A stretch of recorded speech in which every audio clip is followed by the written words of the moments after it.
Renungan Harian Gereja Kalimantan Evangelis, Kamis tanggal 3 September tahun 2020, terdapat dalam 2 Korintus pasal 12 ayat 11 sampai 21 dengan perikop kekhawatiran Paulus. Tema, ada saat diam, ada saat bicara. Mari kita berdoa. Allah yang Maha Penuh Kasih, keterbatasan kami memahami firman-Mu mendorong kami untuk meminta hikmat dan pengertian dari Tuhan untuk memahami, mengerti, bahkan melakukannya dalam kehidupan kami setiap hari. Roh Kudus menuntun kami. Amin. Saudaraku, salah satu pepatah lama yang familiar dalam kehidupan sehari-hari adalah diam itu emas. Pepatah ini mau mengatakan bahwa salah satu cara terbaik yang dilakukan seseorang saat sedang dalam permasalahan adalah diam, tidak mengatakan apapun. Hal ini menjadi pilihan dengan alasan agar masalah tidak bertambah kisruh. Jadi, pilihan diam untuk sementara merupakan pilihan yang bijak. Namun tentu tidak selamanya pilihan diam ini merupakan pilihan yang tepat. Sebab ada saatnya di mana seseorang juga perlu mengklarifikasi permasalahan agar tidak semakin kisruh. Saudaraku, Rasul Paulus juga pernah dalam situasi sebagaimana di atas tadi. Ketika ia menerima hujatan, kritikan, tudingan terhadap dirinya, kerasulannya dipersoalkan, ketulusan hatinya diragukan. Bahkan jemaat yang digembalakan menjadi bimbang dan ragu atas berita tersebut. Paulus diam. Tapi kali ini dengan berat hati Paulus merasa perlu untuk berbicara. Sekalipun baginya ini seperti melakukan kebodohan dikatakan dalam ayat yang 11. Sebab tanpa ia berbicara sekalipun, jemaat sebenarnya sudah melihat dan merasakan bagaimana Rasul Paulus melayani dengan sepenuh hati. Tetapi berita yang disampaikan ini adalah menyangkut soal Injil yang disampaikannya, sebab para penentangnya mengatakan bahwa Injil tersebut tidak memberikan manfaat dan ini harus diluruskan oleh Rasul Paulus. Rasul Paulus menolak tudingan itu. Pertama ia katakan bahwa Injil yang ia sampaikan itu sangat efektif bagi jemaat. Ini terlihat dalam perubahan hidup jemaat. Bukan perubahan dalam bentuk fisik. Dari bangunan gereja yang wah, dari banyaknya persembahan, dari keragaman liturgi. Tetapi dari cara hidup jemaat ada anugerah Yesus Kristus yang membawa perubahan hidup. Yang kedua, Paulus ungkapkan bahwa ia sama sekali bukanlah mata duitan yang meminta-minta imbalan dari pelayanannya. Paulus mengumpamakan dirinya sebagai orang tua dan jemaat adalah anaknya. Jadi justru dialah sebagai orang tua yang memberikan segala yang diperlukan anak. Tidak hanya rela memberikan uang, tapi juga seluruh hidupnya bagi jemaat. Fakta yang ada, saudaraku, justru Paulus menolak pemberian jemaat. Tapi hal ini menjadi tuduhan baginya bahwa hal itu disengaja karena Paulus mengincar persembahan yang dikumpulkan bagi orang miskin di Yudea. Menyikapi hal ini, saudaraku, Paulus tanyakan, apakah ia pernah meminta uang, apalagi memeras dari orang yang ia minta untuk mengurus keuangan tersebut? Hal ini bisa ditanyakan kepada Titus dan saudaranya. Paulus juga katakan dalam ayat 18, tidakkah kami berdua hidup menurut roh yang sama dan tidakkah kami berlaku menurut cara yang sama? Hal ini mau mengatakan bahwa baik Paulus maupun rekan sekerjanya sama-sama mempunyai integritas. Saudaraku, kebenaran yang Paulus beberkan ini mau mengatakan bahwa ia tidak lebih rendah dari orang-orang yang menentangnya. Dan melalui permasalahan ini, yang tidak kalah penting adalah bertujuan mengajarkan jemaat Korintus agar tidak terburu-buru percaya dengan berita yang beredar mengenai dirinya ataupun orang lain yang bisa membunuh karakter sesama. Untuk itu, Paulus harus membuka topeng para penentangnya dengan mengungkapkan kebenaran yang ada.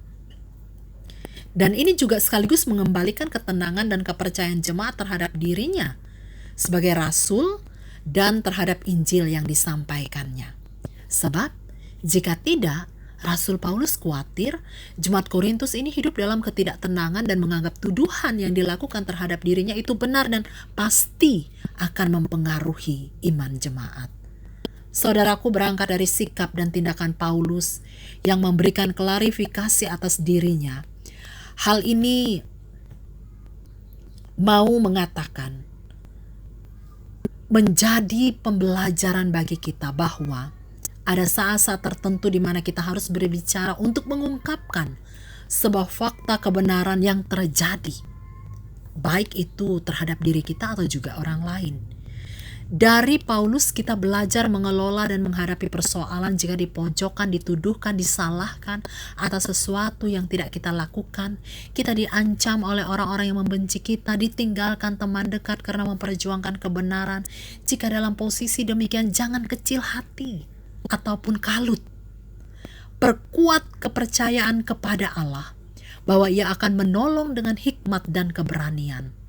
Allah juga akan memberikan hikmat bagi kita, sehingga ada saat-saat tertentu kita diam, tetapi jika hal itu sudah menyangkut soal fitnah dan membawa pengaruh buruk bagi orang lain, kita perlu berbicara. Kita harus punya sikap dan mengatakan yang sebenarnya, tentu dengan fakta dan bukti yang dapat mematahkan tuduhan yang ditujukan bagi kita. Klarifikasi yang Rasul Paulus lakukan juga merupakan upaya memberikan konfirmasi agar apa yang dituduhkan, desas-desus yang beredar menjadi jelas bagaimana kebenarannya, sehingga tidak membawa kesalahpahaman yang membawa kerugian, baik bagi yang bersangkutan dan juga kerugian bagi orang lain. Bayangkan saudaraku, betapa rugi dan menyesalnya jemaat di Korintus andai percaya begitu saja dengan berita yang dihembuskan oleh para penentang Paulus. Akibatnya hubungan mereka menjadi rusak, tidak harmonis lagi karena kesalahpahaman. Tetapi kemudian ketika Paulus mengklarifikasi berita tersebut, mereka menjadi tahu dan sadar bahwa mereka telah mempercayai orang yang salah. Kebaikan selanjutnya saudaraku adalah klarifikasi itu akan membuat hubungan terajut kembali dalam kepercayaan, kehangatan yang menautkan hati, menjadi solid, saling percaya dan tidak mudah lagi diombang-ambingkan oleh berita yang belum teruji kebenarannya. Saudaraku, melalui permasalahan di jemaat Korintus ini hendaklah kita dalam kehidupan sehari-hari jangan terburu-buru percaya akan satu berita yang disampaikan oleh seseorang atau sekelompok orang. Uji dulu kebenarannya dari banyak sumber, sehingga kita punya banyak informasi dan ketika kita berbicara, kita punya data dan fakta. Sebab jika kita tidak punya data dan fakta, maka secara tidak langsung kita menghakimi seseorang atas sesuatu yang tidak ia lakukan, dan ini merupakan sikap yang kurang bijak. Yang terakhir saudaraku, kalimat yang mengatakan bahwa pengalaman adalah guru yang baik sangat tepat ditujukan bagi jemaat Korintus yang dalam tanda petik hampir salah menilai Rasul Paulus. Paulus dengan kebesaran hatinya mengatakan bahwa semua ini terjadi untuk membangun iman kamu, dikatakan dalam ayat 19.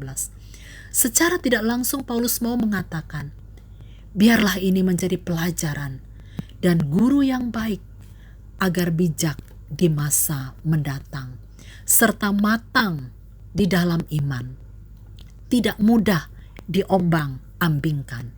Renungan bagi kita saudaraku, jika selama ini ada sikap kita yang kurang tepat kita lakukan terhadap orang lain karena informasi sepihak, perbaikilah. Himpunlah data dan fakta dari banyak sumber, sehingga baik dalam sikap dan keputusan kita tidak berat sebelah. Bonusnya saudaraku, kita akan menjadi pribadi yang semakin bijak dan matang dalam kehidupan. Selamat berpraktek. Tuhan Yesus memberkati. Amin.